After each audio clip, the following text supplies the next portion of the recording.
At a birthday party, my billionaire daughter hugged me and said, "Mom, I hope you're enjoying your $80,000 a month allowance." I was shocked and replied, "I'm working 65 hours a week at 3 minimum wage jobs." When I revealed this, her husband froze. Thump thump. Thump thump. My heart hammered against my ribs as I stared at my daughter Madison's beaming face, her diamond earrings catching the light from the crystal chandelier above us. The sound of champagne glasses clinking and polite laughter filled the opulent ballroom of the Meridian Hotel, where Madison was celebrating her 28th birthday in typical extravagant fashion. "What did you just say?" I whispered, my voice barely audible over the jazz quartet playing in the corner. Madison's smile faltered slightly as she pulled back from our embrace, her manicured hands still resting on my shoulders. "Mom, are you okay? You look pale." "I just said I hope you're enjoying the allowance David and I send you every month. You know, the 80,000? Crash. The sound might as well have been a meteor hitting Earth. My world tilted sideways, and I gripped the back of a nearby chair to steady myself. The expensive fabric of my thrift store dress suddenly felt suffocating. "Madison," I said carefully, my voice trembling, "I work 3 jobs. 65 hours a week. I clean offices from 5 in the morning until noon, I stock shelves at Save Mart from 2 until 8 in the evening, and I deliver food on weekends. I haven't received a single penny from you or David in over 2 years." The color drained from Madison's face like water down a sink.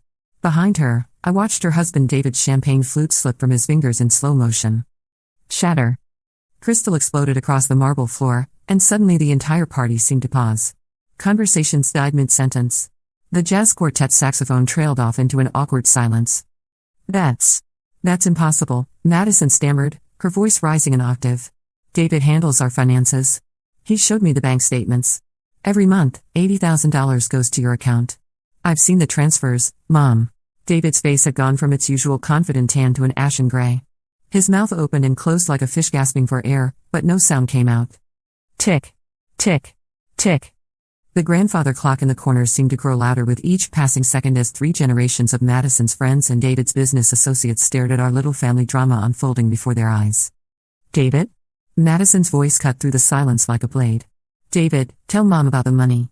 Tell her about the transfers." Gulp. I could actually hear David swallow. His Adam's apple bobbed as he loosened his tie with shaking fingers. Madison, sweetheart, maybe we should discuss this privately." "No." Madison's voice cracked like a whip, causing several elderly guests to jump. "Tell her now, David. Tell my mother about the $80,000 we send her every single month."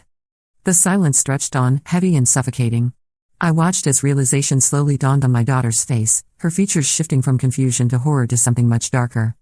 "You've been lying to me," she whispered, and it wasn't a question. Thud. David's knees actually buckled, and he caught himself against the dessert table, sending a 3-tiered birthday cake swaying dangerously. "Madison, I can explain." "Explain what exactly?" My daughter's voice had dropped to a deadly quiet tone that I'd never heard before. "Explain how you've been stealing from my mother for 2 years? Explain how you let me believe she was living comfortably while she was working herself to death." The guests were no longer pretending to have their own conversations. Every person in that ballroom was staring at us, some with their phones already out, no doubt recording what was quickly becoming the scandal of the century in our social circle. Beep. Beep. Beep. Madison pulled out her phone with trembling fingers, her perfectly manicured nails clicking against the screen as she pulled up her banking app. "Show me," she demanded, thrusting the phone toward David. "Show me Mom's account number. Show me where this money has been going." David's face crumpled like a used tissue. "Madison, please, not here. Not in front of everyone. Show me. Now." The authority in my daughter's voice reminded me of her father, my late husband Robert, when he was closing a business deal. Madison had inherited more than just his eyes and stubborn chin, she'd inherited his steel backbone too. Whoosh.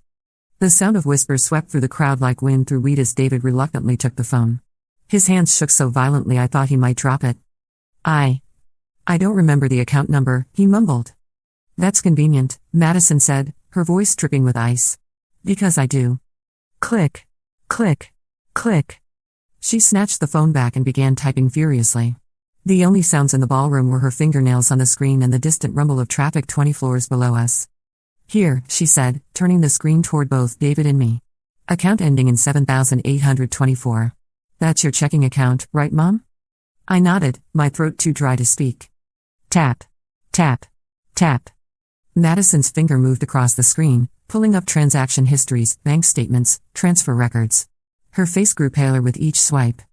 The last transfer to this account was. She paused, her voice catching. March 15th, 2022. 24 months ago. For $3,000. The math hit me like a physical blow. 24 months times $80,000. Nearly $2 million. Where is it, David? Madison's voice was barely above a whisper now, but somehow more terrifying than her earlier shouting. Where is my mother's money? Crash. This time it was David who knocked something over, a champagne bucket that sent ice cubes skittering across the floor. He looked like a cornered animal, his eyes darting between Madison, me, and the 100 pairs of eyes watching his downfall. I invested it, he blurted out. I thought I could make it grow, make more money for her. You invested my mother's money without her knowledge? Madison's voice rose again. Without my knowledge? Some of the investments went bad, David continued, desperation creeping into his voice. But I was going to pay it back, I swear.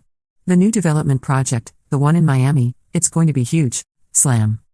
Madison's hand hit the table so hard that several wine glasses jumped. How much, David? How much of my mother's money is gone? The silence stretched on for what felt like an eternity. In the distance, I could hear the city humming below us, completely unaware that my world was imploding in this fancy ballroom. Most of it, David finally whispered. Gasp. The sound came from somewhere in the crowd, but it might as well have been from me. My legs gave out, and I sank into the chair I'd been gripping, the weight of 2 years of exhaustion suddenly crashing down on me. I thought about the mornings when my alarm went off at 4:30, how I dragged myself out of bed to clean office buildings before most people had their first cup of coffee. I thought about the nights I'd fallen asleep standing up while stocking shelves, my feet screaming in pain from standing on concrete for hours. I thought about the weekends spent driving around town delivering food, my 20-year-old Honda burning through gas I could barely afford, just to make ends meet. All while my daughter's husband was stealing millions of dollars meant for me. Whoosh. Madison spun around to face the crowd, her designer dress flaring out around her. When she spoke, her voice carried across the entire ballroom. Ladies and gentlemen, I apologize, but I need to ask you all to leave. Immediately. Murmur. Murmur. The crowd began to shift and whisper, but Madison wasn't having it. Now. Please. Security will escort anyone who needs assistance finding the exit. Shuffle. Shuffle. Shuffle. The sound of 100 people gathering purses and jackets filled the air as Madison's guests began their awkward exodus. Some shot sympathetic looks in my direction, others stared at David like he was a zoo animal, but most just hurried toward the doors as quickly as their formal wear would allow. Within 10 minutes, the ballroom was empty except for Madison, David, and me. The silence was deafening. Tick. Tick. Tick. The grandfather clock seemed to mock us as Madison paced back and forth, her heels clicking against the marble floor like a metronome counting down to David's execution. $2 million, she said finally, stopping directly in front of her husband.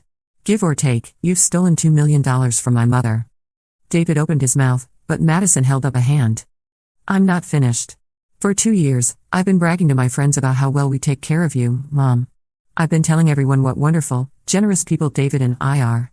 Meanwhile, you've been killing yourself working 3 jobs because my husband is a thief. Crack. I looked up to see Madison's phone screen had spiderwebbed in her grip. She was squeezing it so hard her knuckles had gone white. Madison, honey, I started, but she shook her head. No, Mom. Don't you dare make excuses for him. Don't you dare try to smooth this over like you always do. She turned back to David. I want to know everything. Every investment. Every loss. Every lie you've told me for the past 2 years. And I want to know right now. Gulp. David swallowed again, his face now a sickly green color that clashed horribly with his expensive suit. The first few months, I really was sending the money, he began, his voice barely audible. But then the Thompson deal fell through and I was short on capital for the Portland project. I thought if I just borrowed against it for a few weeks, borrowed? Madison's laugh was sharp and bitter. You can't borrow money from someone without telling them, David. That's called stealing. I was going to pay it back, with what money? Madison demanded. Our accounts are joint, David. I can see everything. We don't have $2 million just sitting around. Thud. David slumped into a chair, his head in his hands. The Miami project, he mumbled. When it goes through, we'll make $20 million easy. I was going to pay back everything with interest. If it goes through, Madison corrected. If. And what if it doesn't? What if it falls through like Thompson did? What if we lose everything? Silence. David had no answer, and we all knew it. I sat there, watching my daughter pace back and forth, and felt something I hadn't felt in years, pride. Not in the situation, certainly, but in Madison herself. The spoiled little girl who used to throw tantrums when she couldn't have a pony was gone, replaced by a woman with steel in her spine and fire in her eyes. Beep. Madison's phone buzzed with a notification, and she glanced at it with a frown. "It's my lawyer," she said. "I texted him during the party. He's already looking into our options." She looked up at David with cold eyes. Criminal and civil. Crash. This time it was metaphorical. I could practically see David's world collapsing around him as the implications hit. "Madison, you can't be serious. I'm your husband, you're a thief," she said simply. "And thieves go to jail." Ring. Ring. Madison's phone started ringing, and she answered it immediately. "Marcus?" "Yes, I have the bank records right here." She walked a few steps away, but her voice carried in the empty ballroom. 2 years. Nearly 2 million? "Yes, I'm sure." Murmur. Murmur. I couldn't make out the lawyer's words, but I could hear the serious tone of his voice through the phone. "File everything," Madison said. "Civil suit for the full amount plus damages. And yes, I want you to contact the district attorney's office. This is embezzlement, plain and simple." Click. She hung up and turned back to us, her face set in stone. "David, you have exactly 1 hour to pack whatever you can fit in a suitcase and get out of our house. Marcus is filing for divorce first thing Monday morning, and he's already contacted the DA about pressing criminal charges." Thump. David's head hit the table as he finally broke down completely. "Madison, please. I love you. We can work through this." "Work through what?" Madison's voice was deadly quiet. "Work through the fact that you've been lying to my face every single day for 2 years? Work through the fact that my mother has been living in poverty while you've been gambling with her money? Work through the fact that you're a criminal?" Sob. Actual tears were streaming down David's face now, and part of me almost felt sorry for him. Almost. "I never meant for it to go this far," he whispered. "It was supposed to be temporary." 2 years, David. 2 years is not temporary. Ding. The elevator chimed, and Madison's security team entered the ballroom. She must have texted them too. "Gentlemen, please escort Mr. Peterson to his car. He won't be returning to the building." Shuffle. Shuffle. 2 men in suits flanked David, who looked up at Madison with desperate eyes. "Madison, please, goodbye, David." Click. Click. Click. Madison's heels echoed as she walked away from her husband of 3 years, not looking back once as security escorted him out. Ding. The elevator doors closed, and suddenly we were alone. The silence stretched between us for a long moment before Madison finally spoke. "Mom, I'm so sorry." I looked up at my daughter, this fierce woman who had just dismantled her entire life to protect me, and felt my eyes fill with tears. "Madison, honey, you didn't know. I should have known," she said fiercely. "I should have checked. I should have called you. I should have visited more." She sank into the chair across from me. "I've been a terrible daughter." Sniffle. Now it was my turn to cry. "You are not a terrible daughter. You're the strongest person I know. I let this happen, Mom. I trusted him with your welfare, and I should have been handling it myself." Ring. Her phone rang again, and she glanced at the screen. "It's Marcus again." She answered quickly. "What did you find out?" Murmur. Murmur. Again, I couldn't hear the lawyer's words, but I watched Madison's face grow darker with each passing second. "How much?" she asked. "Total?" Pause. 2.3 million. Her voice was hollow. "Plus interest, we're looking at nearly $3 million. Silence. The number hung in the air between us like a toxic cloud. "What's the likelihood we can recover any of it?" Madison asked into the phone. Murmur. "I see. And criminally?" Pause. 5 to 7 years. "Okay. Do it. File everything." Click. She hung up and looked at me with eyes that seemed to have aged a decade in the past hour. "Most of the money is gone, Mom. David's investments were basically gambling, and he lost almost everything. There might be some assets we can seize, but Marcus thinks we'll be lucky to recover 10%. Thud. The sound of my own heart sinking. $3 million gone. But as I sat there looking at my daughter, I realized something. I didn't care about the money. Not really. What mattered was that Madison knew the truth now. What mattered was that she had chosen me over the man she'd married. "Madison," I said softly, "the money doesn't matter." Gasp. She stared at me like I'd lost my mind. "Mom, it's $3 million. It's your retirement. It's your security. It's gone," I finished. "And that's okay." Silence. Madison blinked at me, clearly struggling to understand how I could be so calm about losing a fortune. "What matters," I continued, "is that my daughter just chose to blow up her entire life to protect me. What matters is that you saw something wrong and you fixed it, even though it cost you everything. Sniffle. Fresh tears streamed down Madison's face, smearing her expensive makeup. I should have done it sooner, she whispered. You did it when it mattered, I replied, reaching across the table to take her hand. That's what counts. Beep. Madison's phone buzzed with a text message, and she glanced at it with red, puppy eyes. David's at the house, she said. Security says he's packing. Ring. The phone rang again, and this time Madison let it go to voicemail. Then it rang again. And again. He's calling me, she said, staring at the screen. 15 missed calls. Buzz. A text message popped up. Madison, please call me back. I can fix this. I love you. Buzz. Another text, the Miami deal is solid. I can pay everything back by Christmas. Buzz. Please don't do this. We can work it out. Madison stared at her phone for a long moment, then did something that made me prouder than I'd ever been. She turned it off and dropped it in her purse. He doesn't get to manipulate me anymore, she said firmly. Not after what he did to you. Silence. We sat there in the empty ballroom, surrounded by the remnants of what was supposed to be a celebration. Broken glass, overturned chairs, abandoned champagne flutes, it looked like a tornado had blown through. So what happens now? I asked. Madison straightened her shoulders, and I saw a familiar determination in her eyes, the same look she'd had as a little girl when she decided she was going to climb the tallest tree in the park, despite my protests. Now, she said, I make sure you never have to work 3 jobs again. I make sure David pays for what he did. And I make sure this never happens to anyone else. Ding. The elevator opened again, and Marcus, Madison's lawyer, stepped out. He was a tall, thin man in his 50s with kind eyes and an expensive suit. I came as soon as I could, he said, walking quickly toward our table. I've already filed preliminary paperwork with the court for asset seizure, and I've been in touch with Detective Rodriguez at the Financial Crimes Unit. Thump. He dropped a thick manila folder on the table between us. This is everything we'll need for the civil case. Bank records, investment documents, correspondence. David was either very stupid or very arrogant, because he left a clear paper trail. Madison flipped through the documents, her jaw tightening with each page. These investment accounts, she said, pointing to a column of numbers. They're all in David's name only. He never intended to pay Mom back. Russell. Marcus pulled out another set of papers. There's more. I had my investigator do some quick digging. David's been living a double life for years.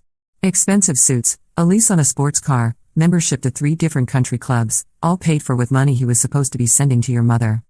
Gasp. I felt the air leave my lungs. While I'd been eating ramen noodles and shopping at thrift stores, David had been living like a king on money meant for me. How much? Madison asked, her voice deadly quiet. Beyond the missing allowance? Probably another $500,000 in lifestyle expenses.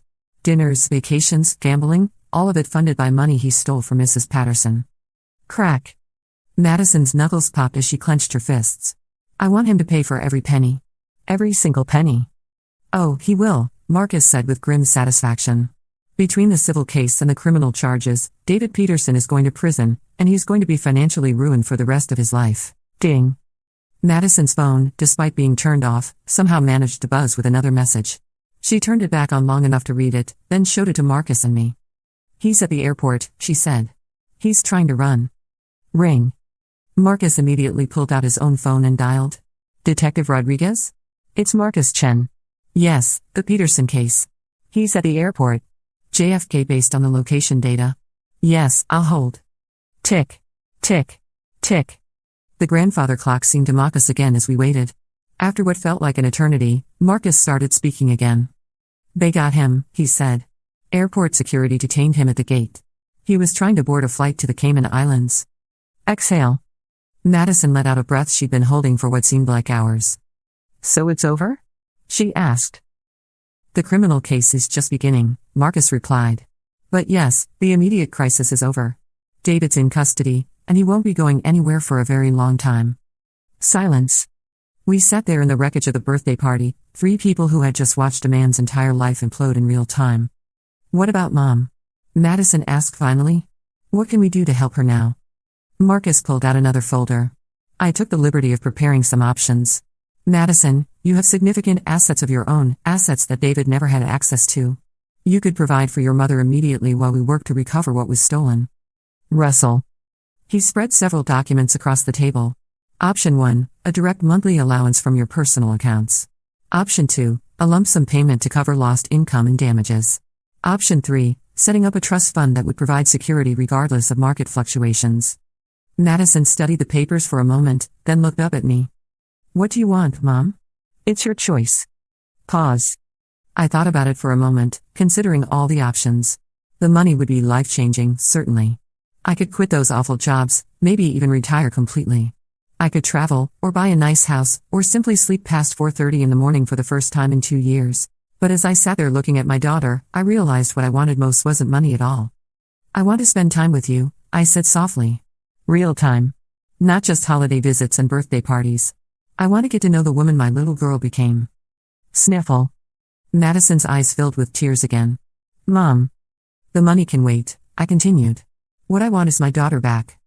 Silence. Marcus cleared his throat diplomatically. Perhaps we could arrange for both? Mrs. Patterson, you shouldn't have to work 3 jobs regardless of how much time you spend with Madison. What if we set up a trust fund for your basic needs and Madison can provide the time and attention you deserve? Madison nodded eagerly. That's perfect. Mom, you're never working those jobs again. Never. And I'm going to make sure we have dinner together at least twice a week. Every week. Ding. The elevator opened once more and a woman in a police uniform stepped out. Detective Rodriguez, Marcus said, standing to greet her. Thank you for coming. Click. Click. The detective's shoes echoed as she walked toward our table, a recording device in her hand. Mrs. Patterson? I'm Detective Rodriguez. I understand you've been the victim of a significant financial crime. I'd like to get your statement, if you're up for it. Nod. I nodded, suddenly feeling very tired. Of course. Click. The detective turned on her recorder and set it on the table between us. In your own words, Mrs. Patterson, can you tell me what happened here tonight? Deep breath. I took a deep breath and began to tell the story, how I'd been working 3 jobs for 2 years, how I trusted that my daughter and son-in-law were taking care of me, how the truth had finally come out in the most dramatic way possible. As I spoke, I watched Madison's face, saw the pain and guilt and determination written there. My daughter had lost her husband, her marriage and probably a significant portion of her fortune tonight. But she had gained something too, she had gained back her integrity. She had chosen to do the right thing, even when it cost her everything. Click. Detective Rodriguez turned off the recorder an hour later, after taking statements from all of us. This is one of the clearest cases of embezzlement I've seen, she said, packing up her equipment. Mr. Peterson is going to be in serious trouble. Mrs. Patterson, I'm sorry this happened to you, but I want you to know that justice will be served. Ding. The elevator doors closed behind the detective, leaving Madison, Marcus, and me alone once more. It's late, Marcus said, gathering up his papers. Mrs. Patterson, would you like me to arrange a car service for you? Or perhaps. He looked meaningfully at Madison. Mom's staying with me tonight, Madison said firmly. And tomorrow we're going apartment hunting. You're moving closer, Mom. Close enough that I can see you whenever I want. Smile. For the first time all evening, I smiled. A real, genuine smile. I'd like that, I said. I'd like that very much. Tick. Tick. Tick. As we finally left the ballroom, the grandfather clock chimed midnight. Madison's birthday was officially over, but in a strange way, it felt like something new was just beginning. 6 months later, I was sitting in my new apartment, a beautiful 2-bedroom place just 10 minutes from Madison's house, reading the newspaper when I saw the headline. Local businessman sentenced to 7 years for embezzling nearly $4 million from mother-in-law, Russell. I set down the paper and looked out the window at the garden Madison had helped me plant. We had dinner together 4 times a week now, sometimes 5. She had hired a private investigator who managed to recover about 30% of the stolen money, and she had set up a trust fund that would keep me comfortable for the rest of my life. But more importantly, I had my daughter back. The real Madison, not the superficial party thrower who had been so focused on appearances that she'd forgotten to check on her own mother. Ring. The phone rang, and I answered it with a smile. Hi, honey. Hi, Mom. Are you ready for lunch? I found this amazing little cafe that I think you'll love. I'm ready, I said, grabbing my purse. I'm always ready. Click. As I hung up the phone, I thought about that night 6 months ago. The night my world fell apart and came back together in the span of a few hours. The night my daughter chose love over lies, integrity over image, family over fortune. Knock. Knock.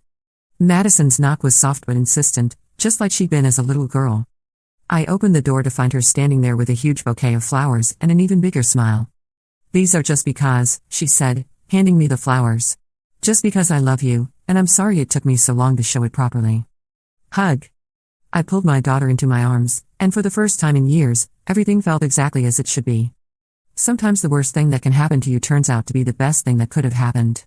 Sometimes losing everything is the only way to find what really matters. And sometimes, when you think your story is ending, you discover it's really just beginning.